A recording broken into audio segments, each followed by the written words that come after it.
Hello everyone, जय हिंद, जय भारत, वंदे मातरम। सभी बच्चों को कैसे हो आप सभी? हाँ जी, फटाफट आ जाओ।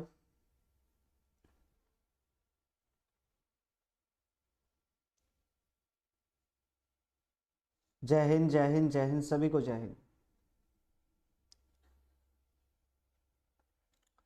तो गाइज हम लोग कर रहे थे एप्लीकेशन ऑफ डेरिवेटिव चैप्टर।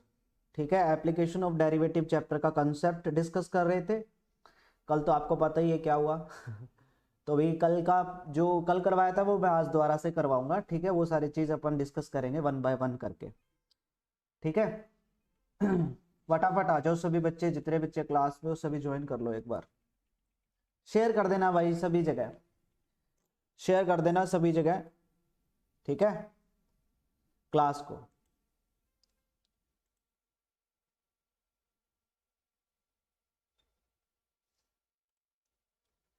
जय हिंद, जय हिंद, जय हिंद मानसी, जय हिंद बच्चे। उपमा जयसवाल, जय हिंद, जय हिंद। राजेश रेड्डी, जय Hind.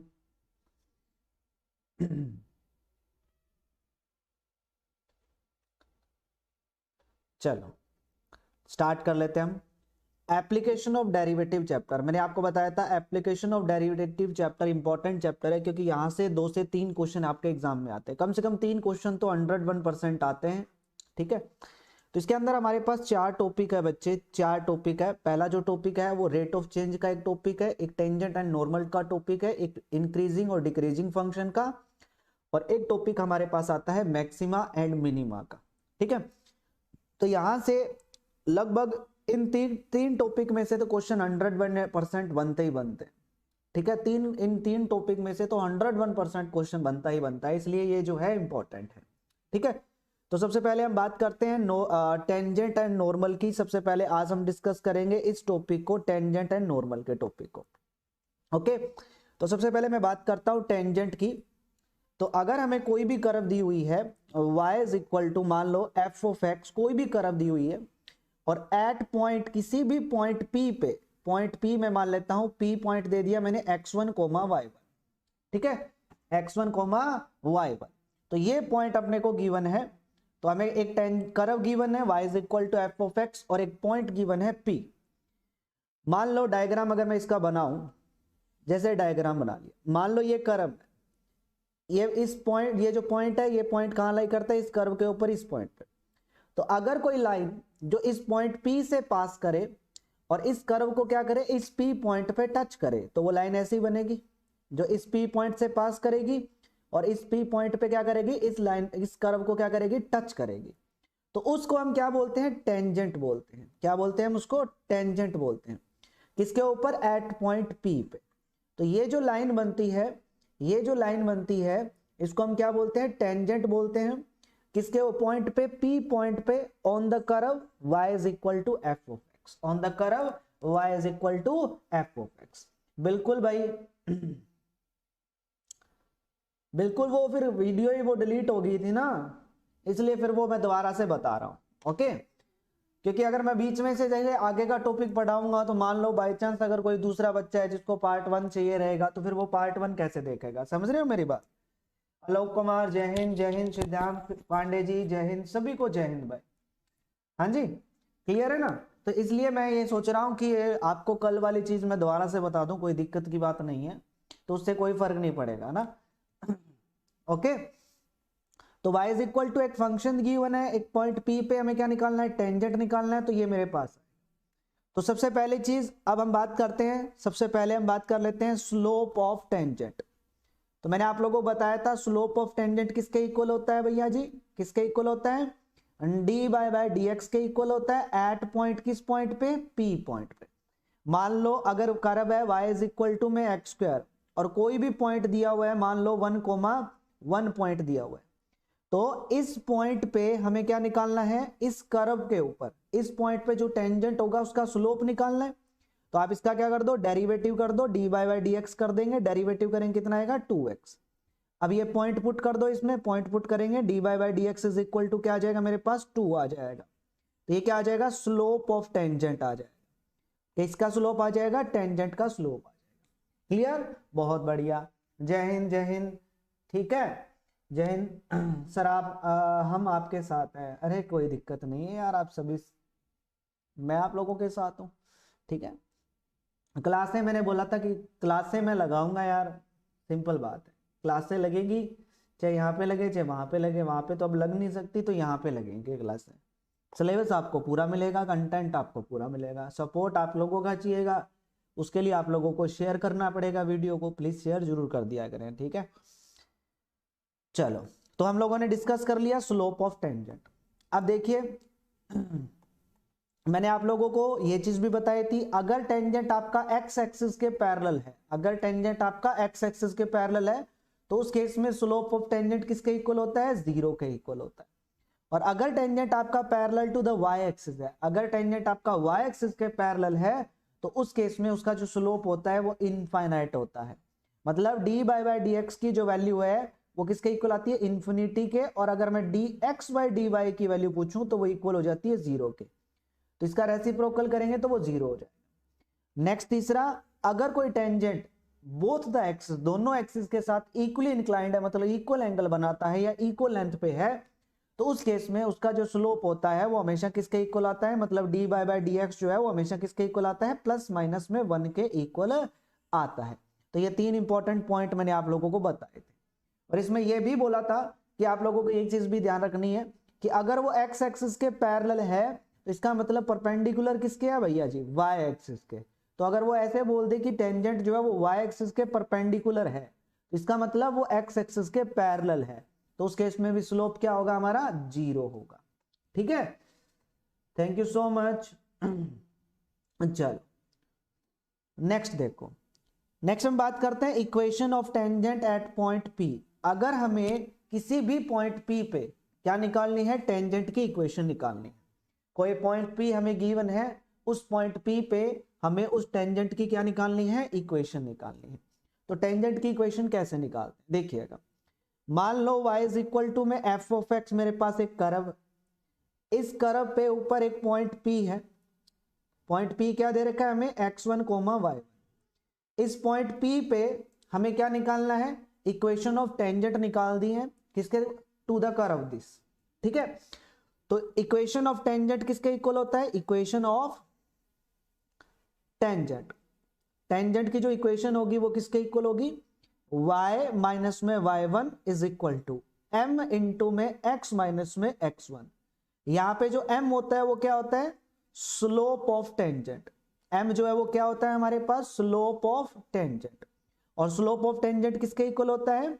D by D X की वैल्यू किस पे? एट पॉइंट P पे। तो स्लोप को वैसे हम m से डिनोट करते हैं जनरली। तो y माइनस में y1 is equal to m into में x माइनस में x1। तो ये मेरे पास क्या आ जाता है? Slope of tangent, sorry equation of tangent आ जाएगी। उस टेंजेंट की इक्वेशन आ जाती है किस पॉइंट पे? एट पॉइंट P पे। सिंपल चीज। अब इसका एग्जांपल हम करें, इसका एग्जांपल हम करें, जैसे ये एग्जांपल देखो, जैसे ये एग्जांपल देखो।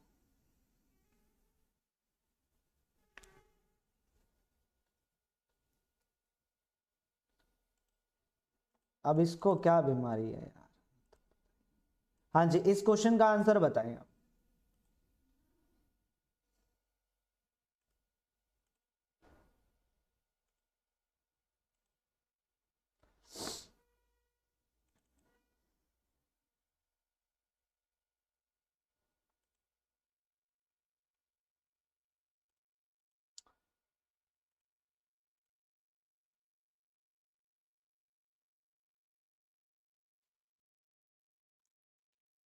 सभी लाइक कर दो।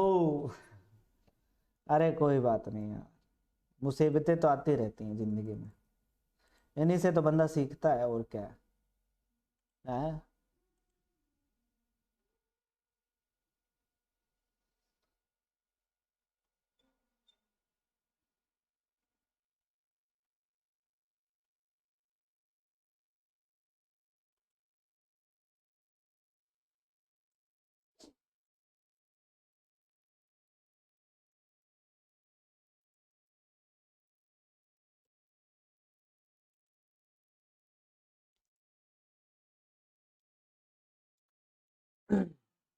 कट ऑफ क्या आ रहा है सर? कट ऑफ का भी पता नहीं है भाई, ठीक है Veer Rajput, please share video. Cut off का भी पता नहीं है। प्रिंस निगमा जय हिंद प्रिंस।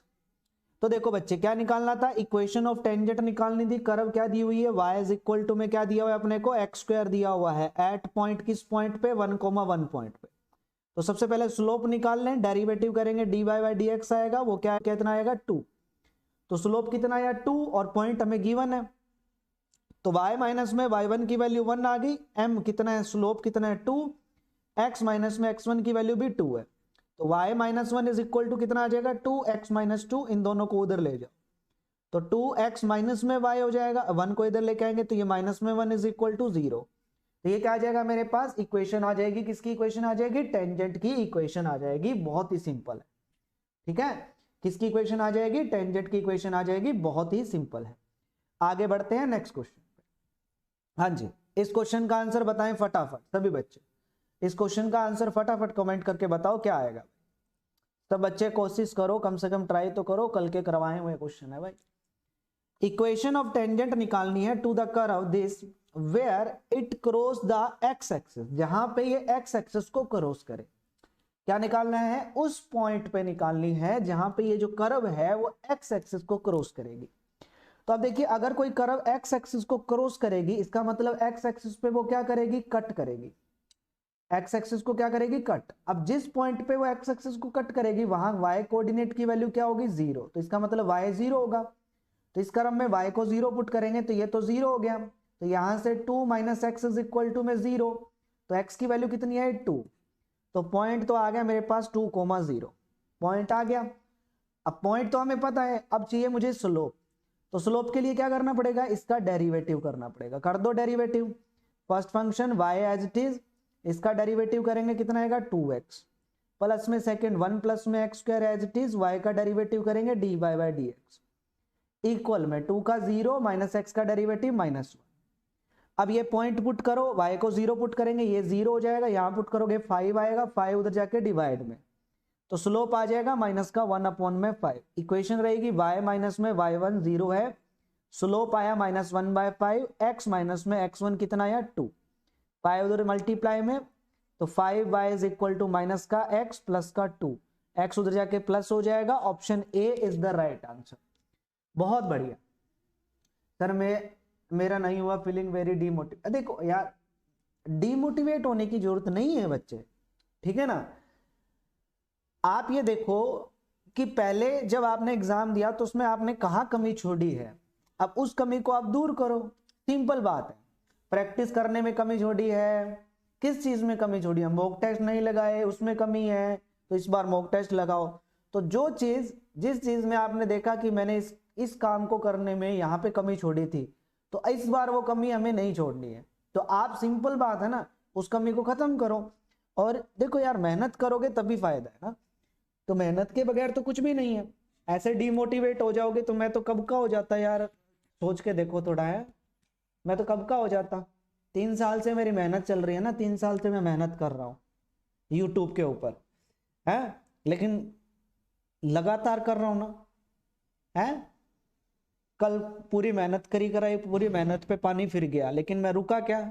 अगर मैं बोलता कि नहीं यार मुझे 2-3 दिन का थोड़ा मेरा सेट चाहिए, दिमाग सेट करने के लिए, लेकिन मैंने ये भी सोचा कि कोई दिक्कत नहीं है, अगर वो चैनल अपना उस पर लाइव क्लास नहीं लग सकती है तो ऐसा नहीं है कि मैं आप लोगों का नुकसान करूं, ठीक है ना।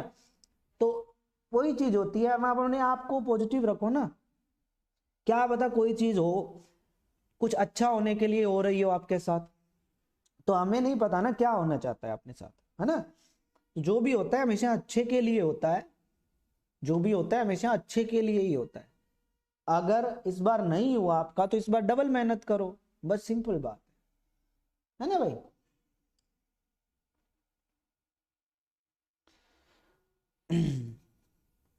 नेक्स्ट क्वेश्चन, नेक्स्ट एग्जांपल देखो, ये कहता है the points at which tangent to the curve this are parallel to the x axis. ये कहता है कि पॉइंट्स बताओ, हमें क्या बताना है, वो पॉइंट्स बताने हैं जहां पे अगर मैं टेंजेंट ड्रॉ करूं तो वो जो टेंजेंट है वो एक्स एक्सिस के क्या आने चाहिए, पैरेलल आने चाहिए। तो इस कर्व के ऊपर वो पॉइंट्स हमें निकालने हैं जहां पे टेंजेंट ड्रॉ अगर करें तो वो एक्स एक्सिस के पैरेलल। अब देखो सिंपल बात है बच्चे, अगर टेंजेंट आपका एक्स एक्सिस के पैरेलल है ना, तो इसका मतलब उसका स्लोप हमारे पास क्या होगा, जीरो होगा। D by by D X की वैल्यू क्या होगी, जीरो होगी। अगर अपना टेंजेंट एक्स एक्सिस के पैरेलल आएगा तो उसका स्लोप जीरो आएगा, तो ये D by by D x तो जीरो आएगा। लेकिन इस कर्व का स्लोप अगर मैं निकालूं तो इसका डेरिवेटिव अगर निकालूं, d by by D x निकालूं तो आएगा 3x² माइनस में 12 आएगा। According to question d by by D x किसके इक्वल है, जीरो के, तो इसका मतलब ये किसके इक्वल है, जीरो के। तो यहां से x² इज इक्वल टू में 4, तो x की वैल्यू कितनी आई, प्लस माइनस में 2 आई।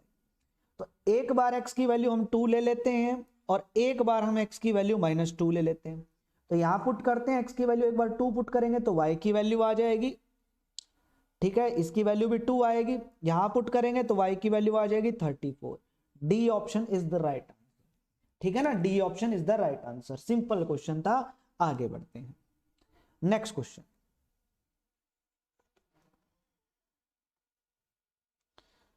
ये कहता है the tangent to the curve this at point 0,1 meets the x axis eight.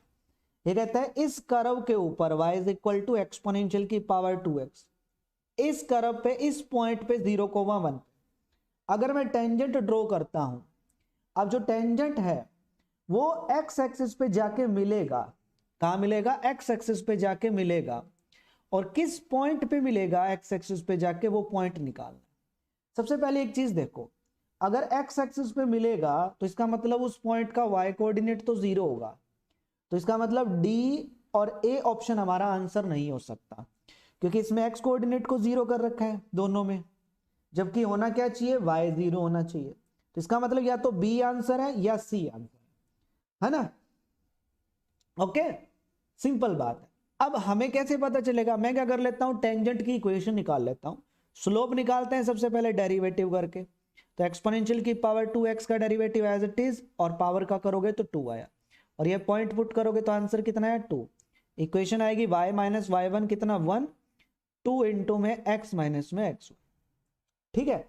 अब y तो हमारे पास 0 है, क्योंकि x एक्सिस पे जाके मिल रहा है, तो y तो 0 हो गया, तो ये -1 इज इक्वल टू में 2x, ये उधर जाके डिवाइड हो जाएगा -1/2, तो x की वैल्यू -1/2, y की वैल्यू 0, तो ये पॉइंट आ गया, option B is the right answer, ठीक है, option B is the right answer. एकदम क्लियर हुआ क्वेश्चन, शाबाश, मुझे बताओ सबका क्लियर है, नो इश्यू। हाँ जी बच्चे, क्लियर। चलो नेक्स्ट हम बात करते हैं बच्चे नॉर्मल की, नेक्स्ट हम बात करते हैं नॉर्मल की। नॉर्मल क्या होता है, देखिए मान लो एक कर्व है, ये रही कर्व, यहां पे एक पॉइंट है P, तो इस पॉइंट, इस कर्व पे इस P पॉइंट से अगर लाइन पास करती है, ये रही लाइन, ठीक है, जिसको हम क्या बोलते हैं, टेंजेंट बोलते हैं एट पॉइंट, किस पॉइंट पे, एट पॉइंट P, ठीक है। अब अगर मैं इस टेंजेंट के परपेंडिकुलर एक लाइन निकालूं, इस टेंजेंट के परपेंडिकुलर एक लाइन निकालूं जो इस पॉइंट P से ही पास करेगी, तो एक लाइन जो इस टेंजेंट के परपेंडिकुलर है और इस पॉइंट P से ही पास करती है, ये जो एंगल है वो कितना आएगा, 90 डिग्री, तो इसको हम बोलते हैं नॉर्मल, इसको हम क्या बोलते हैं, नॉर्मल बोलते हैं, ठीक है।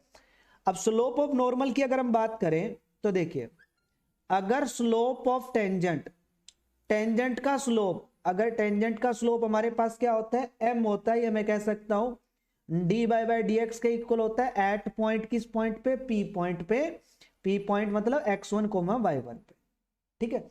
तो slope of normal, slope of normal, normal का जो स्लोप है वो किसके इक्वल होगा, वो होता है -1/m के, वो किसके इक्वल होता है, -1 में d by by D x at point P। मैं कह सकता हूं कि जो आपका टेंजेंट का स्लोप होता है उसके नेगेटिव के रेसिप्रोकल के इक्वल होता है, या मैं कह सकता हूं is equal to the reciprocal of negative slope of tangent, ठीक है।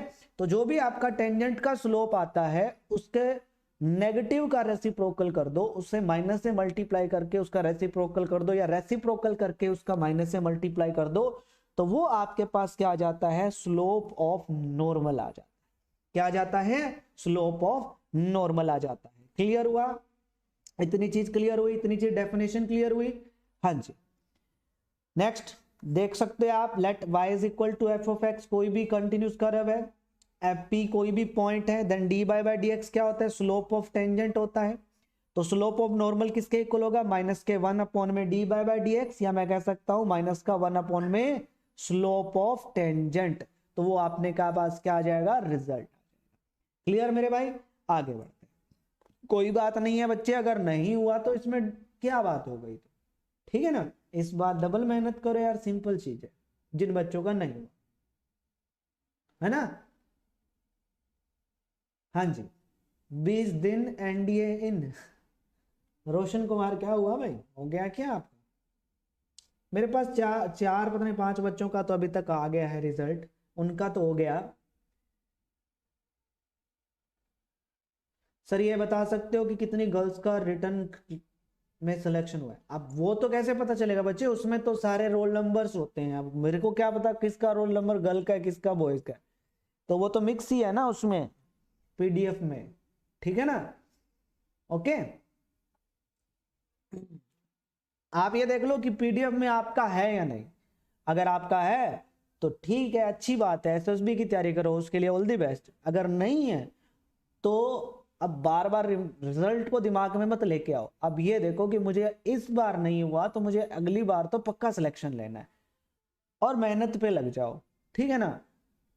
अब बेवकूफ लोग होते हैं वो जो अभी 2-3 दिन तो रिजल्ट का अफसोस बनाएंगे भाई, है 2-3 दिन तो अफसोस बनाएंगे कि भाई यार नहीं हुआ यार मेरा। ओके, तो अब अफसोस मनाने से क्या होता है, हुआ ठीक है, नहीं हुआ नहीं हुआ तो इस बार मेहनत करनी है मुझे, नहीं हुआ तो मैं दोबारा से मेहनत करूंगा, बस सिंपल बात है ना, इसमें अफसोस की क्या बात है।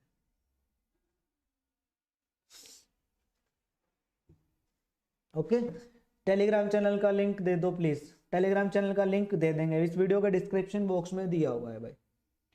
ओके, नेक्स्ट हम बात करते हैं बच्चे इक्वेशन ऑफ नॉर्मल। नॉर्मल की इक्वेशन कैसे निकालते हैं, सिंपल चीज है, वही जैसे हम टेंजेंट के निकालते थे सेम ही फॉर्मूला इसके लिए भी। इक्वेशन ऑफ नॉर्मल क्या होती है, y माइनस में y1 इज इक्वल टू में m इंटू में x माइनस में x1। यहाँ पे याद रखना m जो है यहाँ पे क्या रहेगा, स्लोप ऑफ नॉर्मल, नॉर्मल का स्लोप हमें यूज करना है, ठीक है। या मैं जनरल इसको ऐसे भी लिख सकता हूँ, y माइनस में y1 is equal to minus का 1 अपॉन में dy by D x at point p into में x माइनस में x1। अब यहाँ पे जो dy बाई डी एक्स रहेगा वो अपने पास क्या रहेगा, स्लोप ऑफ टेंजेंट रहेगा, ठीक है। अब जैसे फॉर एग्जांपल, जैसे एक एग्जांपल के तौर पे अगर मैं बात करूं तो ये है the equation of normal, normal की इक्वेशन निकालनी है, y इज इक्वल टू हमें कर्व दी हुई है एट पॉइंट 1 पे, तो कर्व दी हुई है y is equal to x की क्यूब, और पॉइंट अपने को गिवन है बच्चे, क्या पॉइंट गिवन है, 1,1 पॉइंट अपने को गिवन है। तो पहले डेरिवेटिव करते हैं, D by D x derivative करेंगे तो 3x का स्क्वायर आएगा, ये पॉइंट इसमें पुट करेंगे तो 3 आएगा। तो ये मेरे पास क्या आया, स्लोप ऑफ टेंजेंट आया, टेंजेंट का स्लोप आया, लेकिन मुझे चाहिए किसका स्लोप, नॉर्मल का। तो स्लोप ऑफ नॉर्मल, नॉर्मल का जो स्लोप है वो किसके इक्वल हो जाएगा, इसका उल्टा और नेगेटिव, मतलब माइनस का 1/3 के इक्वल हो जाएगा। तो इक्वेशन क्या होती है, y माइनस में y1, y1 कितना है 1, स्लोप कितना है -1/3 इंटू में x माइनस में x1 कितना है 1, 3 की उधर प्रोडक्ट कर दो, 3y माइनस 3 इज इक्वल टू माइनस का x प्लस 1, x को इधर ले आओ तो x प्लस में 3y, 1 उधर ले जाओ माइनस में 4 इज इक्वल टू 0, तो ये क्या आ गई, नॉर्मल की इक्वेशन आ गई।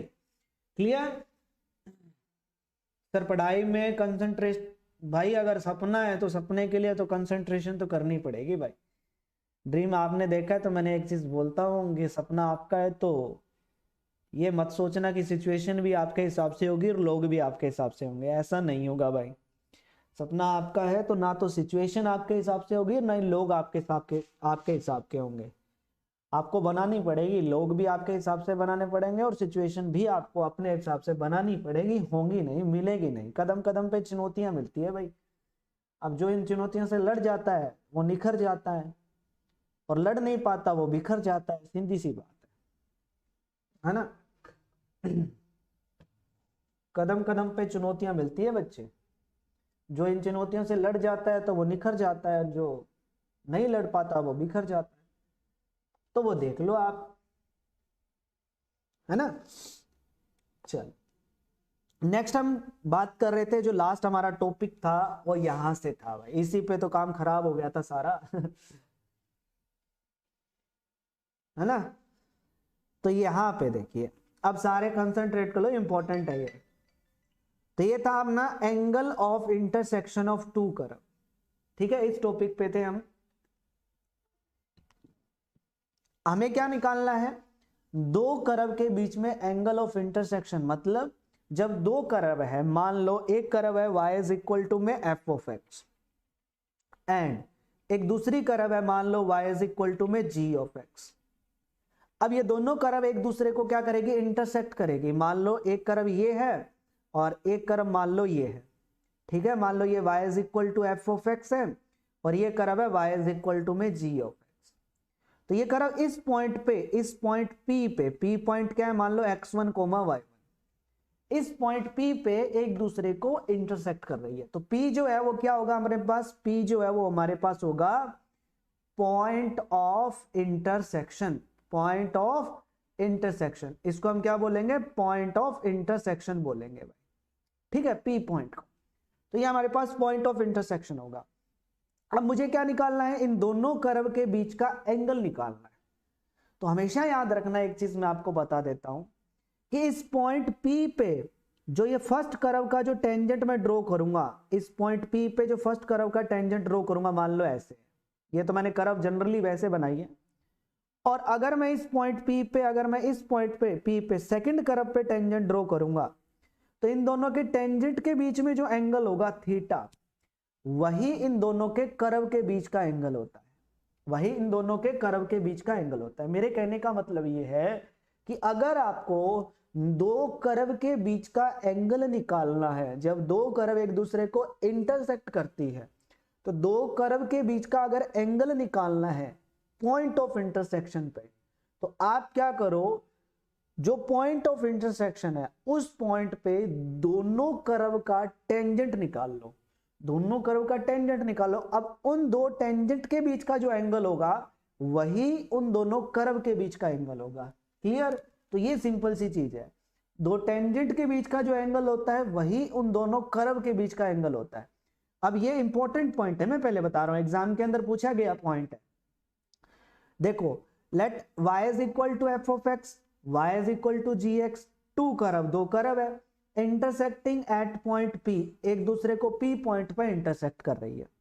तो slope of tangents to two curves at point P are m1 and m2। m1 यहाँ पे क्या है, m1 है यहाँ पे, मैं आपको बताता हूँ, m1 है यहाँ पे जो पॉइंट P है ना, इस पॉइंट P पे फर्स्ट जो कर्व है इसके ऊपर जो टेंजेंट बनेगा उसका स्लोप, ठीक है। m1 को किससे डिनोट किया, इस पॉइंट P पे जो ये कर्व है इस पे जो टेंजेंट ड्रॉ करेंगे, ये वाला टेंजेंट, इसका स्लोप है। और m2 क्या है, सेकंड कर्व के ऊपर जो स्लोप ऑफ जो टेंजेंट होगा इस पॉइंट P पे, उसका स्लोप वो है m2, ठीक है।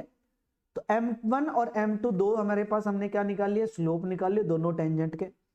The angle of intersection of these two curves, ये पॉइंट इंपॉर्टेंट है, यहां से लेकर यहां तक मैं पहले बता रहा हूं, एनडीए के एग्जाम के अंदर पूछा गया क्वेश्चन है कि क्या ये स्टेटमेंट ट्रू है या फॉल्स है। करेक्ट स्टेटमेंट वाले में ये क्वेश्चन पूछा गया है, सिंपल सी चीज है। The angle of intersection of these two curves, इन दोनों कर्व के बीच का जो एंगल ऑफ इंटरसेक्शन होता है, is defined as the angle between the tangents to the curve. जो टेंजेंट्स, मतलब जो टेंजेंट आएंगे दोनों कर्व के ऊपर, जो टेंजेंट आएंगे, पहली कर्व पे भी टेंजेंट और दूसरी कर्व पे भी टेंजेंट, उन दोनों टेंजेंट के बीच का जो एंगल होता है, और एंगल ऑफ इंटरसेक्शन दोनों कर्व के बीच का जो होता है वो दोनों इक्वल होते हैं। समझ गए मेरी बात? जो दो एंगल, जो टेंजेंट एक दूसरे को इंटरसेक्ट करेंगे, अब जिस एंगल पे एक दूसरे को टेंजेंट इंटरसेक्ट करेंगे ना, वही सेम एंगल दोनों कर्व के लिए होता है। तो एंगल आप निकाल लो टेंजेंट के बीच में, टेंजेंट के बीच में एंगल निकाल लोगे तो वही एंगल आपके दोनों का कर्व के बीच का आ जाएगा। क्लियर हुआ? एकदम क्लियर हुआ?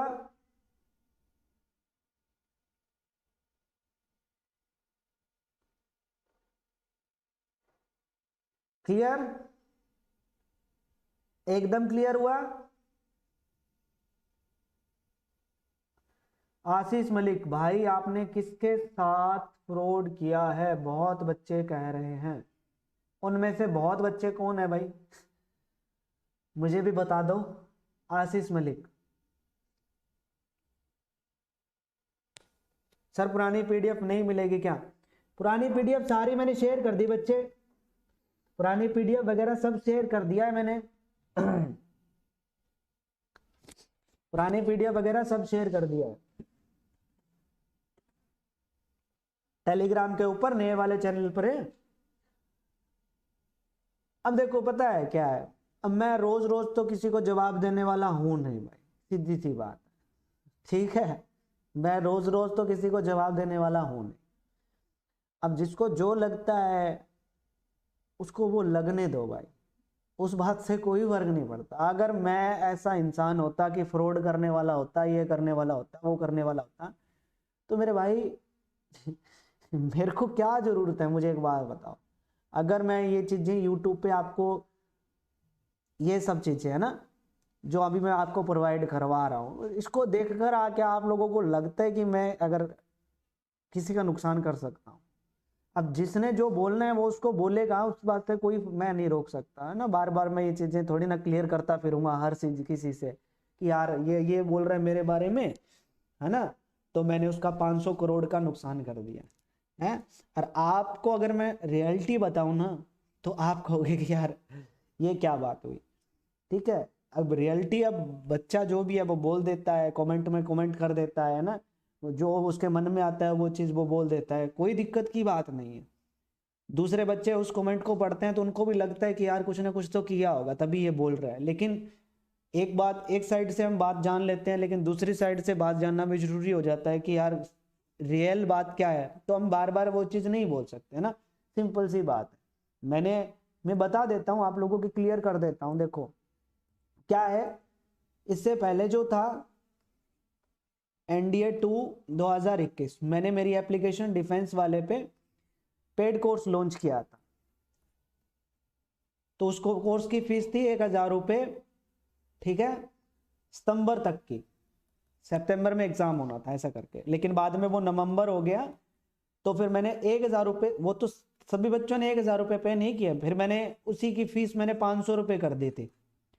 मैंने कहा भी 500 रुपये फीस है, नवंबर तक क्लासें लगेगी, 500 रुपये में देखते जाना।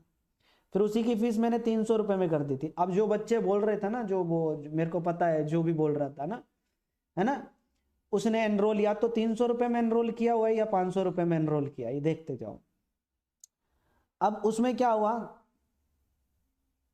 एक तो वो मैं जहाँ पे पहले पढ़ाता था वहां से मेरी जॉब चली गई, तो उसकी चीज़ के प्रेशर में था थोड़ा सा मैं। अब मैं आपको बताता हूँ, चलो मैंने उससे बच्चे से 500 रुपये ले लिए पेड कोर्स में। अब मैंने वहां पे, ठीक है, सभी चैप्टर्स के कंसेप्ट करवाए हुए हैं, सभी चैप्टर्स के कंसेप्ट करवाए हैं, मैं साफ साफ बोल रहा हूँ, सभी चैप्टर्स के कंसेप्ट करवाए हैं। बाई चांस मान लो बीच में अगर मैंने 5-7 दिन क्लास नहीं लगाई किसी रीजन की वजह से या किसी वजह से, ठीक है, ओके, तो आपको ये चीज नहीं देखनी है कि अगर हम सर तो क्लास नहीं लगा रहे हैं, तो अगर मैं क्लास ऑफ करता हूं तो कोई ना कोई रीजन ही होगा ना, मेरे को मजा थोड़ी ना आता है ऐसे बेले बैठ के आया। और 500 रुपये का कोर्स दिया था मैंने 6 महीने का। अब उसमें मैंने क्या किया मैं आपको बताता हूँ, देखते जाओ। अगर इस कोर्स में लगभग 70 से 80 बच्चों ने एनरोल किया था, मैं आपको पहले बताता हूँ, 70 से 80 बच्चों ने एनरोल किया था इस कोर्स में, ठीक है। मैं लाइव सेशंस लेता था। अब लाइव सेशंस में पता है कितने बच्चे थे आते थे? 2 से 3 स्टूडेंट्स लाइव सेशन में, 2 से 3 स्टूडेंट। जब मैंने पूछा कि यार क्या कर रहे हो, सर हम रिकॉर्डिंग देखते हैं, अब जब रिकॉर्डिंग देखते हो मेरे भाई आप, तो इसका मतलब फिर मैं आपको रिकॉर्डिंग ही प्रोवाइड करवा दूं, मैं लाइव सेशन क्यों लूं, है ना, ये चीज होती है। फिर मैंने क्या किया, मैंने उनको कहा यार देखो आपको मैंने कंसेप्ट प्रोवाइड करवा दिए, तो मैं क्या करता हूँ, प्रैक्टिस आपको मैं यूट्यूब पे प्रोवाइड करवाता हूँ, ठीक है, प्रैक्टिस मैं आपको यूट्यूब पे प्रोवाइड कराता हूँ। मेरे बच्चे चैनल जाके आप देख सकते हो, चैनल पे जाके आप देख सकते हो, ठीक है। एनडीए एनडीए 2 2021 की प्लेलिस्ट भी बनी हुई है, और एनडीए 2 2021 के लिए मैंने कितनी वीडियोस अपलोड की हुई हैं, कितनी लाइव क्लासेस ली हुई हैं, आप जाके देख सकते हो, और कितनी क्वेश्चंस प्रैक्टिस करवाई हुई है, आप जाके देख सकते हो। अगर उसमें अगर कोई बच्चा बोलता है कि सर आपने हमें क्वेश्चंस प्रैक्टिस नहीं करवाए, तो मैं उसका कोई इलाज नहीं कर सकता हूँ भाई, है ना, मैं उसका कोई इलाज नहीं कर सकता हूँ। जब मैंने ये चीज बोली है कि बच्चे माना हूँ आपने पेड कोर्स लॉन्च किया है, आपने पेड कोर्स ज्वाइन किया है, लेकिन क्वेश्चंस प्रैक्टिस अगर आपकी हो रही है, तो उस बात से आपको ये फर्क नहीं पड़ना चाहिए कि वो यूट्यूब पे हो रही है या एप्लीकेशन पे हो रही है, क्योंकि कंसेप्ट मैंने आपको करवा दिया है ना, आपको कंप्लीट। अब अगर आपको प्रैक्टिस करनी है तो आप यूट्यूब पे कर लीजिए, क्योंकि आपको पढ़ना ही है ना। अब यूट्यूब पे इसलिए करवाया, मैंने सोचा कि बाकी बच्चों, जो बच्चे पेड कोर्स में नहीं है, तो उनका भी फायदा हो जाएगा, है ना।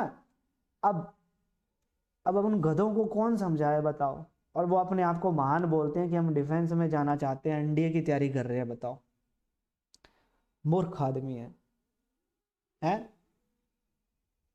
मेरे को बोल रहा है कर्मा सर, अरे भाई कर्मा क्या, मेरा कौन सा करोड़ों का नुकसान हो गया यार, है भाई। अपन इतना जिगरा रखते हैं, अगर चैनल बंद भी हो गया ना, चैनल पे 1000 वीडियो होगी कम से कम उस चैनल पे, अगर चैनल डिलीट ही हो गया ना, अकाउंट भी डिलीट होता है, तो मैं इतना तो जिगरा रखता हूँ कि 1000 वीडियो दोबारा से बनाकर अपलोड कर सकता हूँ, चाहे कोई भी बुक का सॉल्यूशन हो। RS अग्रवाल मैंने पूरा कंप्लीट कर रखा है, दिशा पब्लिकेशन अपलोड करके रखा हुआ, मंजुल त्यागी, इतना दम रखता हूँ कि एक दोबारा से पूरे के पूरे सॉल्यूशंस अपलोड कर सकता हूँ, तो इसलिए मुझे इस बात से बिल्कुल भी डर नहीं लगता, है ना, सीधी सी बात। और रुको और देखो अभी तो आगे क्या क्या होता है। तो मैं वैसा इंसान ही नहीं हूँ, सीधी सी बात है, कि मुझे किसी चीज से डर रहा है। अब भाई किस चीज से डर रहा है जिंदगी में, मेरा कौन सा बिजनेस खराब हो रहा है, फ्लॉप हो रहा है, बिजनेस तो करता नहीं हूँ भाई। और यहाँ पे मैं कोई यूट्यूब के लिए कंटेंट थोड़ी ना बनाता हूँ कि यूट्यूब क्या फायदा है, भाई मैं यूट्यूब के लिए कंटेंट नहीं बनाता हूँ, कंटेंट आप लोगों के लिए बनाता हूँ। अगर मेरे वीडियो से अगर किसी एक बच्चे की भी हेल्प हो जाती है, तो मेरा तो 1 घंटा, मेरा तो फायदा ही हो गया ना, किसी का हेल्प मदद तो कर पाया मैं 1 घंटे बढ़ा के, सीधी सी बात। मजदूर शायद इसलिए परेशान थे कि आप फ्री में, भाई देखो आप लोगों को तो अभी छोटे हो बच्चे, क्या आप लोगों को नहीं पता क्या क्या चीजें चलती हैं बैकग्राउंड में, क्या क्या चीजें चलती है, बहुत सारी चीजें होती है ना। और शायद इसी रीजन की वजह से बहुत सारे अच्छे एजुकेटर जो ऑफलाइन कोचिंग सेंटर्स में पढ़ाते हैं, बहुत सारे अच्छे टॉप लेवल के, तो वो ऑनलाइन पे क्यों नहीं आ रहे, इसी वजह से। आप लोगों का मुंह इतना गया है, बस कमेंट ही तो लिखना होता है, धड़ाधड़, कौन सा पता चलता है कौन बच्चा क्या कमेंट कर रहा है। लेकिन उस टीचर को तो लगता है, वो अगर बोले कि यार हम जब लाखों रुपए कमा रहे हैं ऑफलाइन कोचिंग सेंटर्स में, तो हम क्यों गालियां खाने आए आप लोगों की, है, ऑनलाइन क्यों पढ़ाएं, क्यों गालियां खाएं किसी की, बताओ। लेकिन हम जैसे जो ऑनलाइन पढ़ाते हैं, वो टीचर ये सोच के पढ़ाते हैं कि कोई अगर ऐसा मान लो कि 50 में से मान लो 10 ऐसे हैं बेवकूफ लोग, तो 40 बच्चों का तो भला हो रहा है ना। तो बस यही चीज देखकर हम पढ़ाते हैं, और क्या होता है।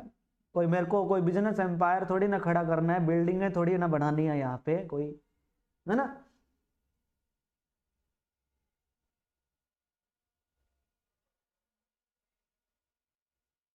ठीक है, चलो, तो देखो हमें क्या निकालना है, जब दो कर्व एक दूसरे को इंटरसेक्ट करेगी, तो जिस पॉइंट पे वो इंटरसेक्ट करेगी वहां पे हमें क्या निकालना है, उन दोनों कर्व के बीच का एंगल निकालना है।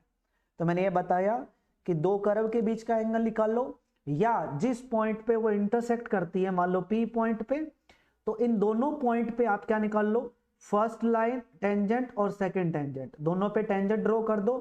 अब उन दो टेंजेंट के बीच का जो एंगल होगा वही उन दोनों कर्व के बीच का एंगल होता है। मैं आपको एग्जांपल के थ्रू बताता हूं, ठीक है। और वो एंगल कैसे निकालते हैं देखिएगा, theta with the angle between the tangent, मान लेता हूं कि थीटा जो है उन दोनों टेंजेंट के बीच का एंगल है, then tangent theta is equal to होता है मॉडुलस m1 माइनस में m2 डिवाइड बाय 1 प्लस में m1 इंटू में m2। यहाँ पे क्या होता है, m1 होता है slope of tangent, slope of tangent first curve पे, जो आपकी फर्स्ट कर्व होगी उसका जो स्लोप ऑफ टेंजेंट होगा एट पॉइंट P पे, तो उसको m1 से डिनोट करेंगे। m2 क्या होगा, जो सेकंड कर्व होगी उसका स्लोप ऑफ टेंजेंट जो होगा एट पॉइंट P पे, तो वो क्या आएगा, m2 से हम उसको डिनोट करेंगे, ठीक है।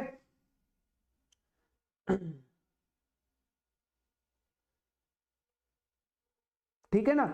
अब जैसे मैं एक एग्जांपल के थ्रू आपको समझाता हूं, देखो ये कहता है the equation of two curve, दो कर्व दी हुई है, एक कर्व दे रखी है अपने को y² इज इक्वल टू में 2x, और दूसरी कर्व दे रखी है x² इज इक्वल टू में 16y, दो कर्व है।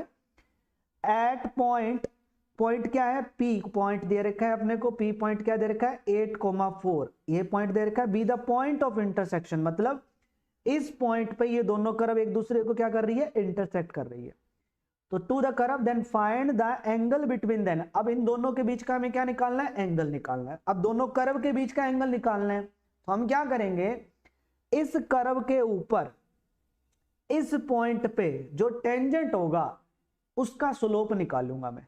तो टेंजेंट का स्लोप हम कैसे निकालते हैं, डेरिवेटिव करके, इसका डेरिवेटिव करेंगे क्या आएगा, y² का 2y इंटू में y का करेंगे dy by dx is equal to में 2 आ जाएगा, 2 से 2 कैंसिल, y उधर जाके डिवाइड में, तो dy by dx is equal to में 1/y, और y की वैल्यू क्या है, ये रहा पॉइंट, y की वैल्यू 4 है तो 1/4।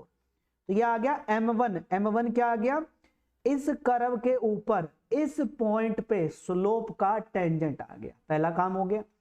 दूसरा, इसका भी स्लोप ऑफ टेंजेंट हम निकाल लेते हैं इस कर्व के ऊपर, तो डेरिवेटिव करो, x² का डेरिवेटिव 2x, 16 कांस्टेंट है, y का डेरिवेटिव dy बाई dx, तो यहाँ पे ये 16 उधर जाके डिवाइड में x अपॉन में 8 आ जाएगा, यहां से dy बाई dx, x की वैल्यू कितनी है 8 है, पुट करेंगे तो 1 आ जाएगा dy बाई dx, तो इसको मैं क्या मान लेता हूं, m2 मान लेता हूं, slope of tangent second curve के ऊपर m2 आ गया।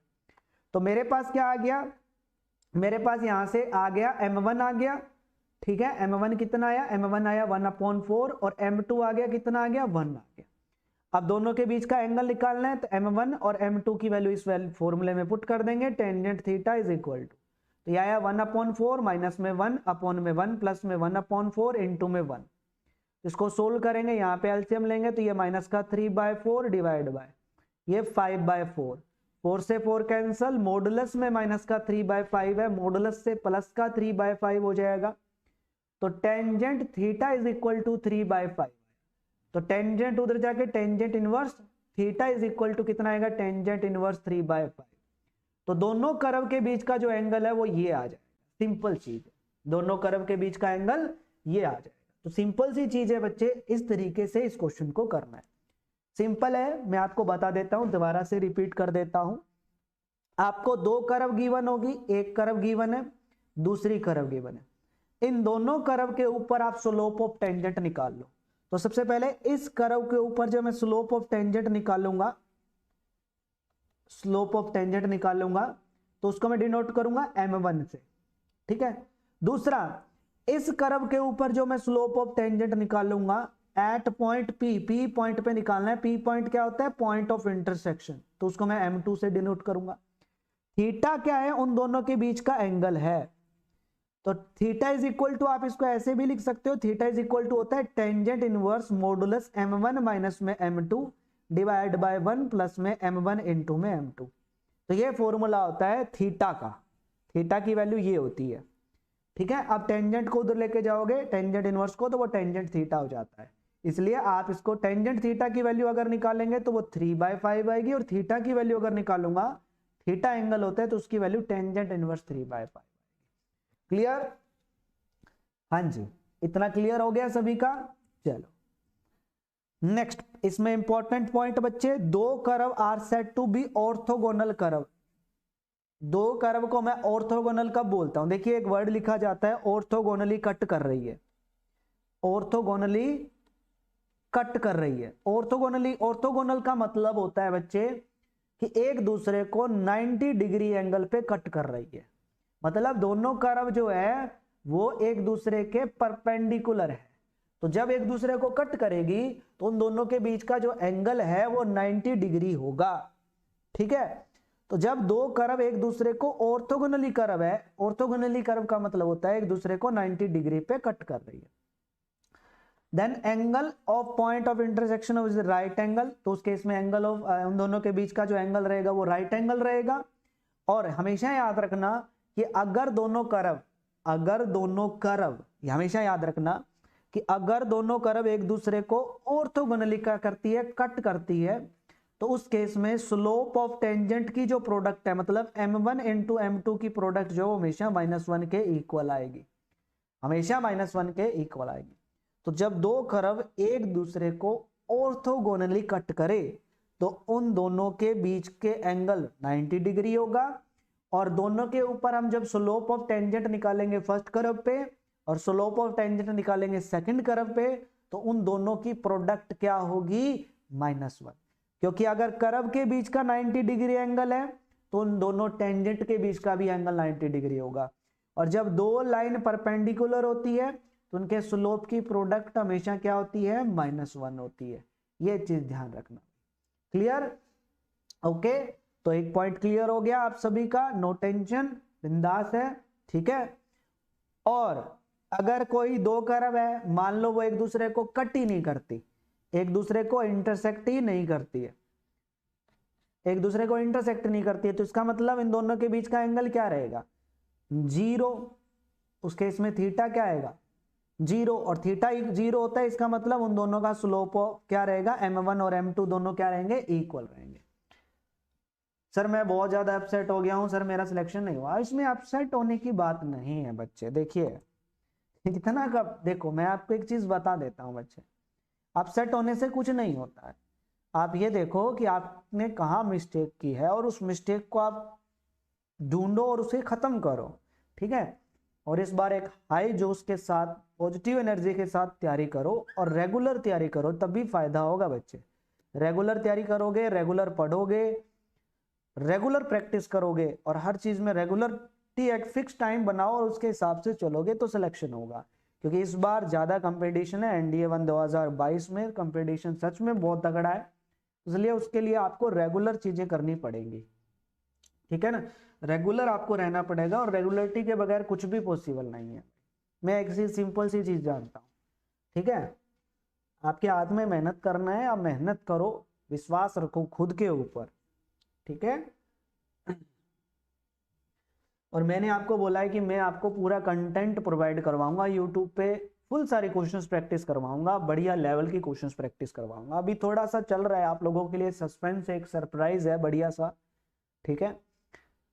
अगर वो सही रह जाता है, अगर सब कुछ चीजें सही हो चलती है, तो अब जो हेटर्स लोग हैं, जो जलने वाले हैं, उनको तगड़े तरीके से जलाने वाला हूं भाई, तगड़े तरीके से, ठीक है? थोड़ा सा इस बार न्यू ईयर पे ऐसा सस्पेंस है, नया साल का ऐसा तगड़ा मतलब आने वाला है सिस्टम,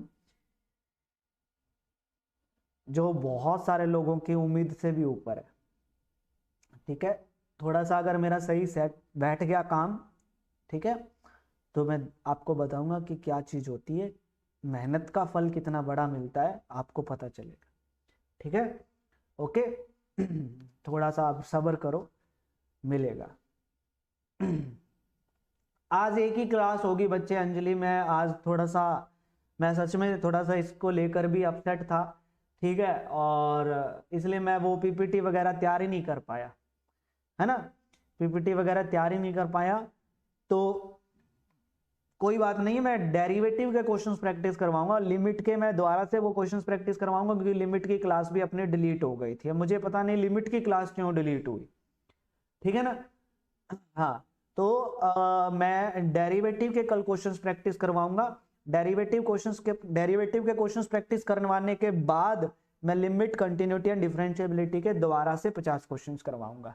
ठीक है, ओके सर मैं क्या करूं, इस बार दोबारा से तैयारी करो बच्चे। अगर आपका लास्ट चांस था फिर तो भाई मेरे बच्चे आप सीडीएस के लिए तैयारी करो, ठीक है, साथ के साथ एयरफोर्स के लिए तैयारी करो अगर आपका लास्ट चांस था तो। ओके, सीडीएस के लिए आपके पास मौका है, सीडीएस के लिए क्योंकि ग्रेजुएशन बेस एग्जाम होता है तो आप उसमें जम के मेहनत करो। अगर ये लास्ट चांस नहीं था आपका तो आप ये देखो बच्चे कि आपकी कहाँ कमी रह गई थी और उसको खत्म करो, बस सिंपल बात है। और अपना एक क्राइटेरिया मत बनाओ यार, मैं देखता हूँ बच्चे, बहुत सारे बच्चे अपना एक क्राइटेरिया ही बना लेते हैं कि मुझे सिर्फ 2 ही बुक करनी है, पाथफाइंडर और आर एस अग्रवाल, बस इसके अलावा आगे सोचते ही नहीं है। तो अपना एक क्राइटेरिया, एक लिमिट मत बनाओ कि मुझे इतना ही पढ़ना है।